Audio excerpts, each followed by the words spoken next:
I am a fan of Focal headphones, at least their over-the-ear models. The Elex, Clear, and Stellia are all headphones I listen to regularly. They all have different sonic character, and it is usually apparent immediately when you switch back and forth.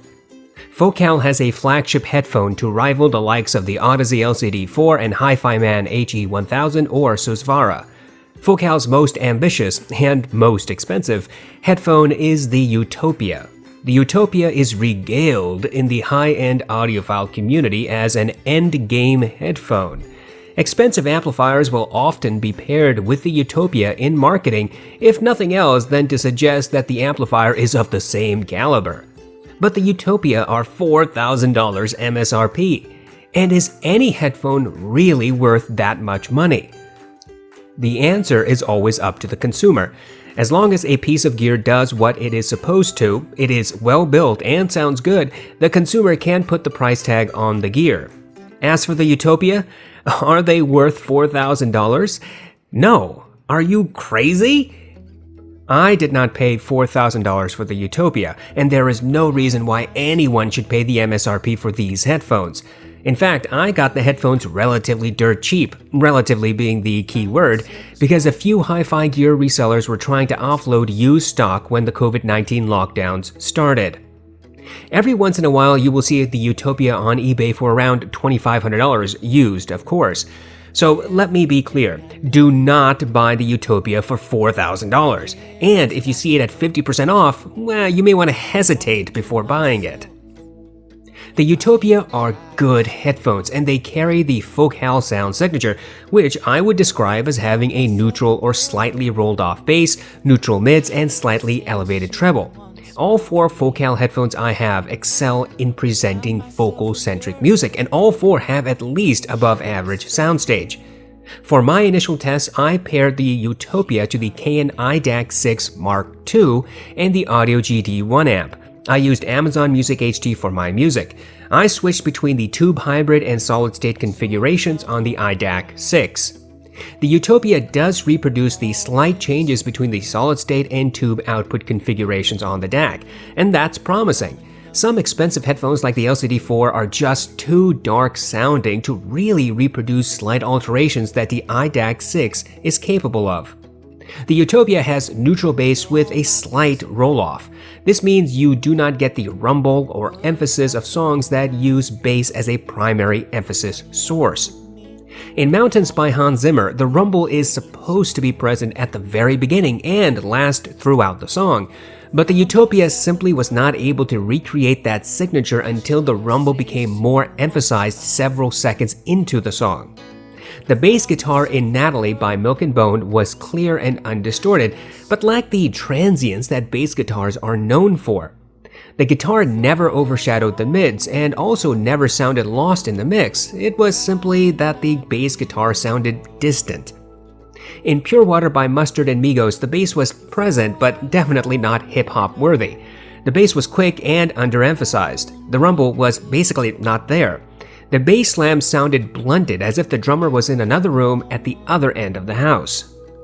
The mids on the Utopia are exceptional. They are clear, precise, undistorted, and push forward by a few steps. The bass roll-off helps maintain this sonic signature in both male and female vocalists. In Pure Water, the vocals were crystal clear without harshness. Thus, although the bass was missing, the rhythm and flow of the song came through with the mids. In Want You Back by Haim, the primary vocalist has some natural sibilance. The Utopia rolled off the sibilance. However, the primary vocalist was dead center, clear, and undistorted. The two backup vocalists were easily heard in the mix, even when the entire mix was playing. Often, headphones will reproduce each individual vocalist's voice in this song until all the other instruments chime in. When everything in the mix is thrown in, the backup vocalist voices just kind of meld together. However, on the Utopia, that is not the case. The singers remain separate with their own tonalities. The Utopia's treble has a bit of sparkle without the harshness.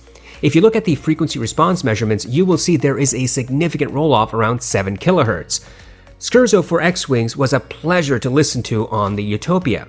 The Utopia lacks the expansive soundstage of the Clear and does not have the bass emphasis needed for some of the instruments, but the Utopia kept every single instrument clear and separate.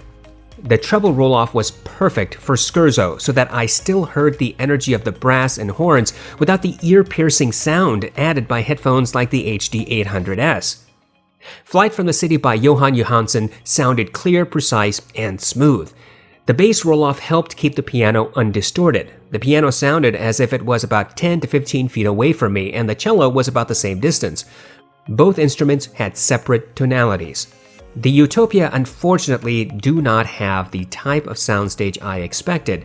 For some reason, and this is entirely a subjective issue, I thought that the Utopia would unseat the Clear as the focal headphones with the widest soundstage.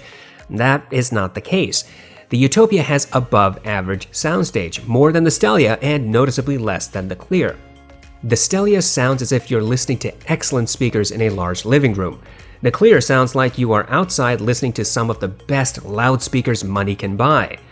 And the Utopia sounds like excellent floor-standing speakers in the center of your entire house without the walls separating rooms. The Utopia are easily driven by mobile devices, though you'll get much more performance with a DAP. Pocket-sized DAPs like the Shanling Q1 and the hifi R3 Pro will need to be in high gain.